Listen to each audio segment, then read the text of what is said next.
Rich Coelho, we're catching up with world-renowned MMA trainer, owner of Tristar Gym in Montreal, Firas Zahabi, who's here in Toronto doing 2 seminars this weekend for everyone who's fortunate enough to attend. Yesterday's was at Evolucao in Toronto on Dufferin Street, and today's at TMNT, 1992 Yonge Street. Firas, how did you enjoy the seminars, and how do you enjoy Toronto?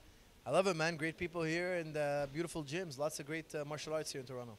Excellent, excellent. Well, the techniques you taught here were amazing. You mentioned earlier that you can check them out on your YouTube channel. What's the address? It's Tristar Gym. The channel's called Tristar Gym, and we're doing, every week we're posting 1 or 2 videos, and it's all great stuff that we need for MMA. Striking, wrestling, jiu-jitsu. We're getting more involved in the community, having fun with it. Excellent, excellent stuff. We definitely look forward to checking that out. We also want to thank Smart Media for bringing you in this weekend. I wanted to talk to you about your most famous client, student, Georges St Pierre, who recently returned back to martial arts training at the school. Not necessarily sparring yet or competition training, but just to get back the love of the sport. How's that going? And am I right? Is that what he's looking to accomplish? Yeah, we're just having fun with it now. He's doing a lot of pads, we're doing a lot of pad work, we're doing a lot of technique.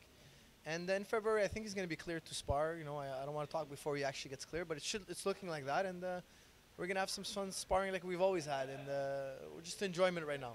Well, excellent. Speaking of enjoyment, then, that's why I got this thing on here. I was actually lucky enough to be at many of George's fights from UFC 100 on, every single one.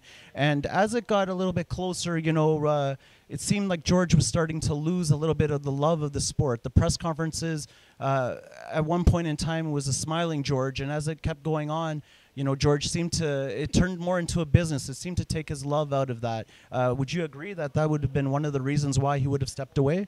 I think so. I think there was just too much pressure on him in terms of always fighting. There's always another date. He just had no personal life. He had no time for himself, downtime.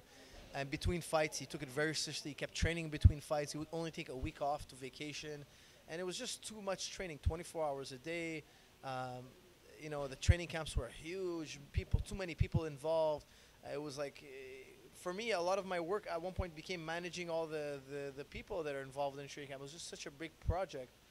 And I think it was just very stressful, the PR especially and all that. It was just too much. It wasn't enough time for him to be just a regular person. So now that he's back, taking it slowly, just taking classes, as he's starting to rediscover his love of martial arts, that's what brought him here in the first place. He started Kyokushin karate with his father when he was so young.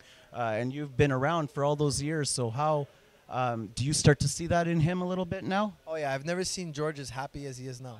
Even after he won world title fights, he's not as happy as he is now. Right now, he's enjoying every day. He's doing it just for the love. There's no pressure of a fight. Or we're not counting days. We're not counting minutes, rounds. We're not scrutinizing every little move.